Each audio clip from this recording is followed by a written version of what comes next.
Angriest Primarch in the world, part 2. After the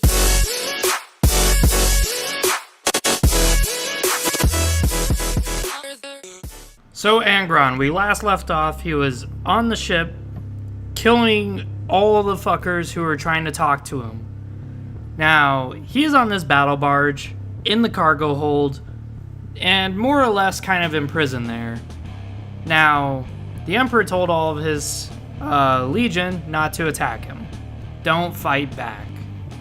Well, after all the superiors were killed, a certain guy was promoted. This guy just so happens to be a very big figure in 40k lore, and is actually one of Khorne's second in commands, Angron being the first. So, who is this guy who knocked some sense into the Primarch to lead his forces for once in his fucking life? Well, this will be Khorne. I know, these names aren't really fucking original. You got Angron, who is angry, and then you got Khorne, who is carnage. Well, Khorne is the leader of, the captain actually, of the 8th Company. He was probably promoted due to the lack of superiors after Angron's little bitch fit. And he decided to do what everyone else did, which was confront the Primarch and tell him to shut the fuck up and stop killing everyone. This met with moderate success. So, on one hand, he got his ass beat, but on the other hand, he did persuade the Primarch to stop fucking being a bitch and actually get out of the fucking hold and lead his troops. How did he do this, though? Well, he decided to do it the best way possible, which is to really more or less point out to the Primarch that he is mistaken in the way he's interpreting their non-combativeness. So Khorne goes in through the door, and immediately you hear the biggest ree of the universe as he just charges at Khorne and knocks him on the floor and just keeps beating the shit out of him. But the whole time he's beating the shit out of him, Khorne actually keeps his composure. And he keeps telling him, you know, we're the Warhounds. We're not here, and we're not named the fucking Warhounds because we beat our masters. No, we actually are obedient despite your hatred for us. And this was enough to knock Angron really aside. He's like, woof, this guy is quite a badass. Here I am, a demigod, smacking this angel upside the head over and over. And not only is he not dying like the other people, but he's actually talking back to me while I'm doing this. I'm gonna have to put away the belt on this one. And sure enough, Angron listens. And Angron sees the truth in this. This is a legion of loyal, dedicated soldiers who are butcherers, much like him. And they have much anger inside them that Angron is just so hungry to tap into. Well, Angron's first order of business is to tell his tech marines to examine the shit that's inside his head and put it into his legion. Here's a problem. If the Emperor's own men didn't know what the fuck it was, what makes you think these tech marines and these tech priests are gonna know what the fuck it is? Well, they actually duplicate it, but they duplicated a much weaker version. This was a prototype and they only put it in a few squads. Had a really high mortality rate, and it didn't really do what Angron was wanting it to do. So it would make them aggressive and stupid, but it didn't really make them tougher because of it. So he kept trying and trying till he finally got the right prototype. And this one he put in every soldier. This one was exactly how his was.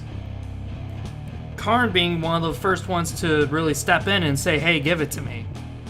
Now, here's kind of the interesting thing about this, is that everyone in his legion took the butcher nails inside their head without any complaints because they all believed that this would make them closer to their Primarch. And when asked about it, Khorne responded, it didn't. Sadly. Because now the only thing they find enjoyment out of is killing and being angry. Now, that's not really a good life, and they kind of realize that. But there is some good news to this. There is a galaxy full of enemies that they could slaughter. So, the Primarch did what everyone else did. He joined the Crusade. But he never received any orders from the Emperor to do so.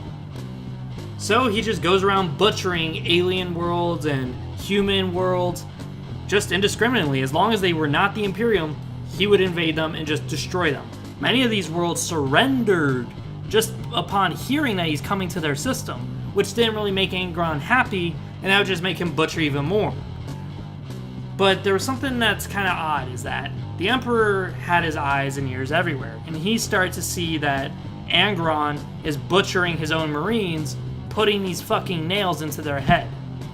Well, there's something interesting about these nails that we learn about later. We didn't learn about earlier because there wasn't really any psychers. Yes, psychers got these butcher nails implanted in them.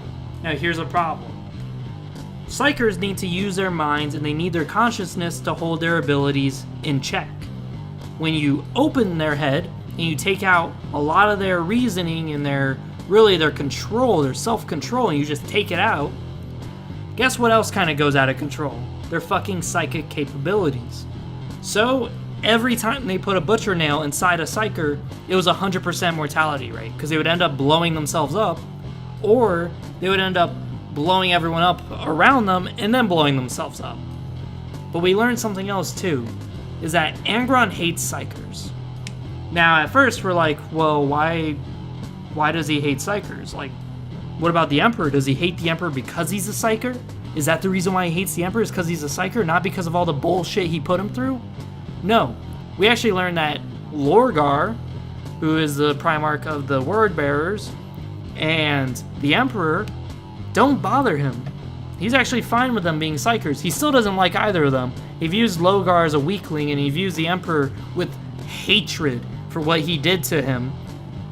But he doesn't hate them because of their psychers. But he hates every other psyker because they're a psyker. So why the fuck does he hate psychers, and why does everyone who gets these butcher nails hate psychers? Well, we find out something interesting. So psychers have this aura around them that kind of affects everyone's mentality. Now, this could be a good or bad thing. This could help morale, so if the psyker's in a good mood, everyone else is kind of feeling better for some reason. And this isn't the psyker doing this deliberately, this is just a weird thing that he does. If the psyker is angry, everyone else around him is going to be angry. This may sound good, because if everyone's angry, then the butcher nails may actually release those narcotics to calm everyone down. This sounds like a great thing. Why do they hate psychers? Well, it turns out, when psychers are around, they make the butcher nails tingle. Now, what kind of tingling? A painful tingle. In the back of their skull. Inside their head. So as you can imagine, that would make you kind of miffed about a psyker being around you. You would start looking at him. Already, the Primarch is in so much pain that he actually loses control of his body sometimes, and he just starts convulsing and twitching uncontrollably and sweating unbearably because of the pain that he's in. But now he's got to deal with this asshole being around him, all cheery and all happy, going, "Woohoo, oh boy, I'm next to my Primarch, woohoo!" Meanwhile, his fucking head is just causing this buzzing sensation in the Primarch's fucking head. Yeah. That would explain why Angron cut him into fucking ribbons.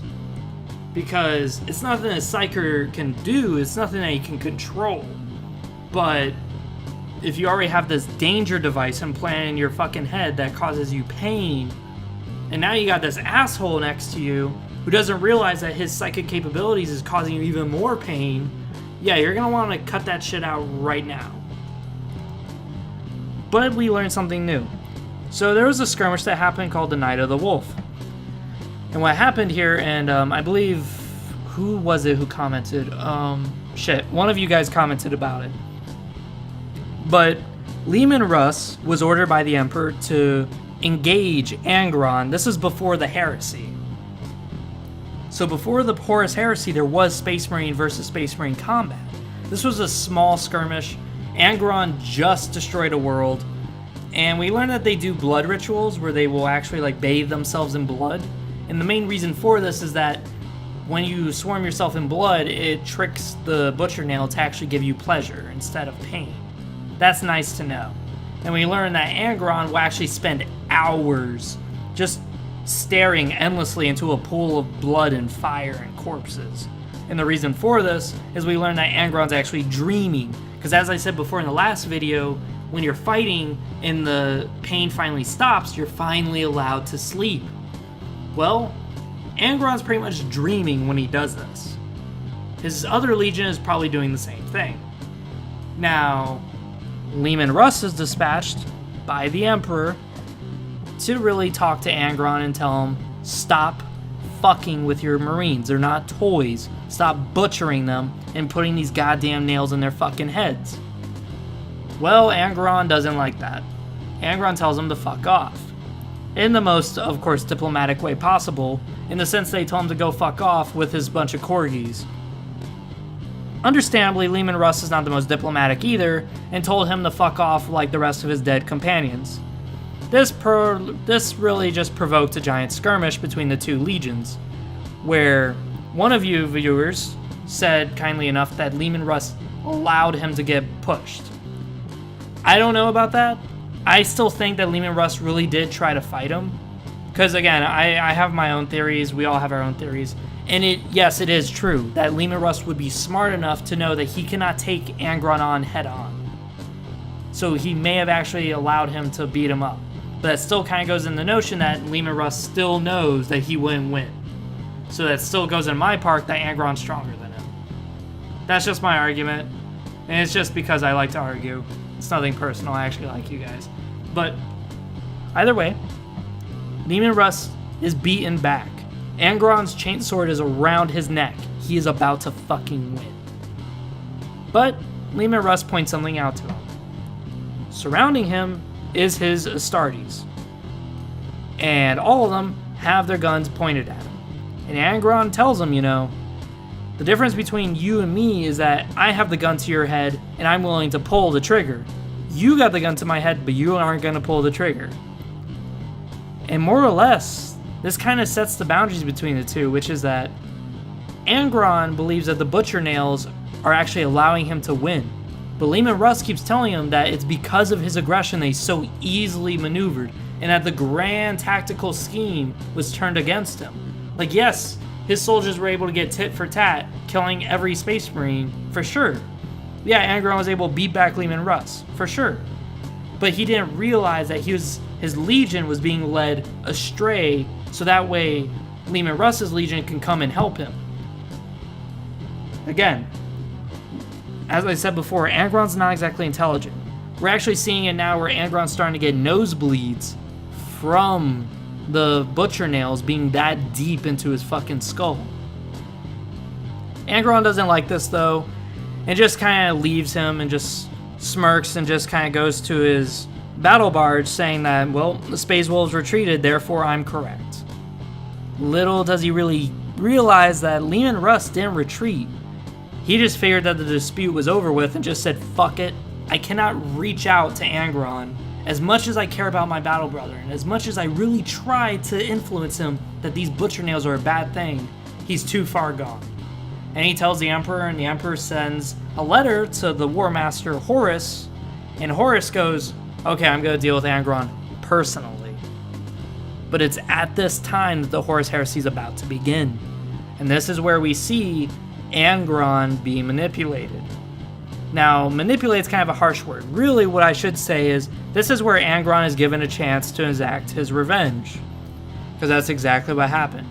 Horus tells Angron that the Emperor's weak, the Emperor's terrible, and that the Emperor can't bear what he did to Angron, so he sent Horus to kill him. Angron accepts this because that's the way he views the Emperor, and Angron's so fucking stupid that he doesn't realize maybe Horus is yanking my chain. So, Angron full-on supports him and starts going butcher mode. But that's a story for another time. I have been Frieza700. Like, comment, subscribe. Tell me what you think. Write it down below what you want to see next in this channel. And as always, have a good day.